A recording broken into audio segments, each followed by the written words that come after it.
Hello everyone, welcome to our channel. This is Srishti Agarwal. तो मैं आप सभी कक्षा 6 व 7 के स्टूडेंट्स के लिए लेकर आई हूँ प्रवाह हिंदी कार्य पुस्तिका के सॉल्यूशन, जिसमें हमने काफ़ी सारी वर्कशीट्स आकलन पत्र के सॉल्यूशन देख लिए हैं। यहाँ पर आगे बढ़ते हुए देखेंगे कार्यपत्रक 51 से कंटिन्यू, 51 से कंटिन्यू। तो कार्यपत्र 51 का सॉल्यूशन है, जिसमें क्वेश्चन फर्स्ट है, समाचार का मुख्य विषय क्या है। प्रश्न पत्र ऑनलाइन भेजने का, क्योंकि यहाँ पर एक समाचार पत्र दे रखा है जिसमें आप देख रहे हैं अब ऑनलाइन भेजे जाएंगे प्रश्न पत्र। तो ये विज्ञापन है समाचार पत्र में, जिसमें दे रखा है जयपुर राजस्थान नर्सिंग काउंसिल की ओर से 15 मार्च को होने वाली ANM प्रथम व द्वितीय वर्षीय मुख्य परीक्षा के प्रश्न परीक्षा केंद्रों पर ऑनलाइन भेजे जाएंगे। तो जानकारी दे रखी है, तो यहाँ पर हो जाएगा आंसर प्रश्न पत्र ऑनलाइन भेजने का। ऑनलाइन प्रश्न पत्र किस परीक्षा हेतु भेजे जाएंगे? 15 मार्च को होने वाली ANM प्रथम व द्वितीय वर्षीय मुख्य परीक्षा के प्रश्न पत्र।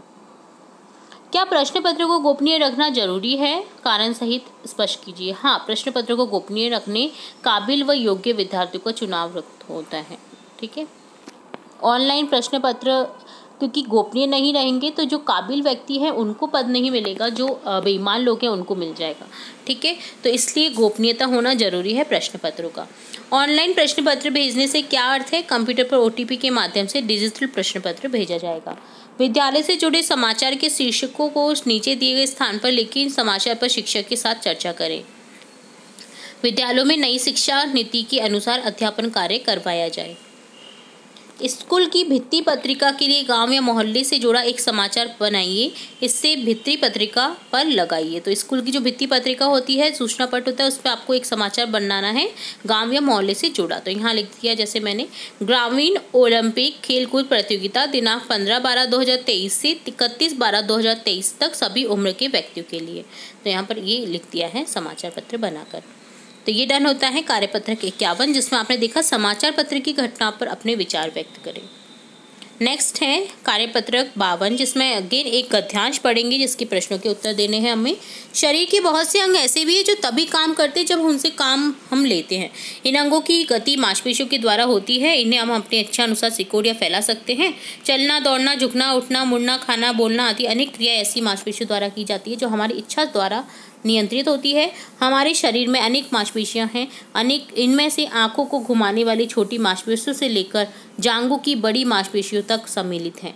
ये मांसपेशियां तभी सशक्त और समर्थ बनी रहती हैं जब तक इनसे काम में लिया जाता है। अगर आप एक जगह बैठे रहेंगे निठल्ले होकर के, तो आपकी मांसपेशियां अकड़ जाएंगी और आपसे वो काम भी नहीं होगा और आप बीमार भी पड़ सकते हैं।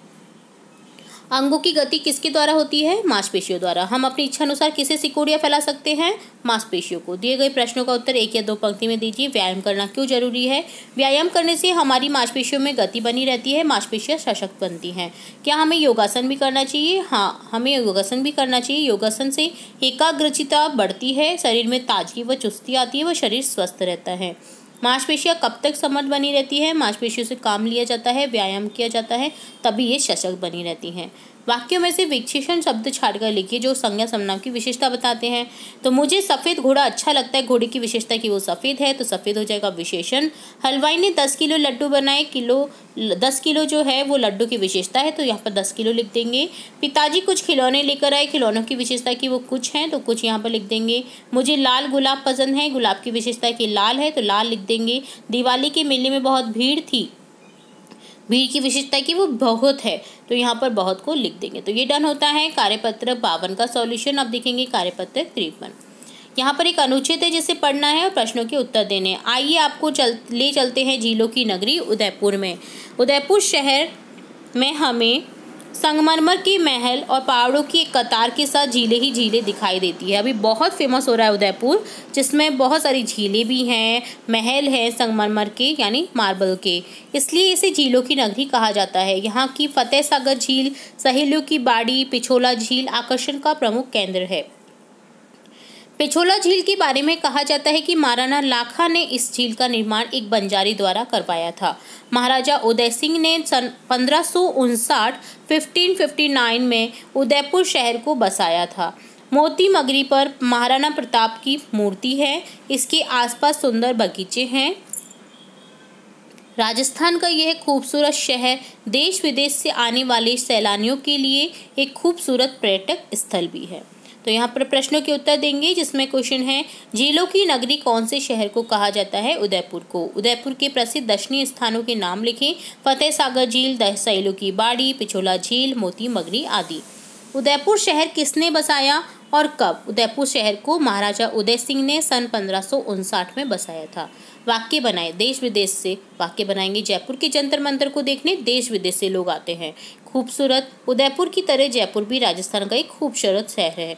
सैलानी, जयपुर का हवामहल सैलानियों के लिए आकर्षण का केंद्र है। बंजारा, बंजारा जाति राजस्थान की एक घुमक्कड़ जाति है। थर्ड क्वेश्चन है पिछोला झील किसने बनवाई थी? पिछोला झील का निर्माण महाराणा लाखा ने बंजारे के द्वारा करवाया था। यदि आपको उदयपुर जाने का अवसर मिले तो आप वहां जाकर क्या क्या देखना चाहेंगे? हम उदयपुर में फतेह सागर, सहेलों की बाड़ी, जगमंदिर, पिछोला झील आदि देखना चाहेंगे। झीलों और नदियों को प्रदूषण से बचाने के लिए हमें क्या क्या करना चाहिए? हमें झीलों और नदियों में नहाना नहीं चाहिए, पशुओं को नहीं नहलाना चाहिए, कचरा नहीं फेंकना चाहिए, नालियों और कारखानों की अपशिष्ट इसमें नहीं छोड़ने चाहिए। तो ये डन होता है कार्यपत्रक 53 का सॉल्यूशन। साथ ही हमने देखा कार्यपत्रक 52 और 51 का सॉल्यूशन। इसी तरह आगे की वर्कशीट्स के सॉल्यूशन भी देखेंगे। तो जुड़े रहें हमारे चैनल के साथ। वीडियो को पूरा देखने के लिए धन्यवाद।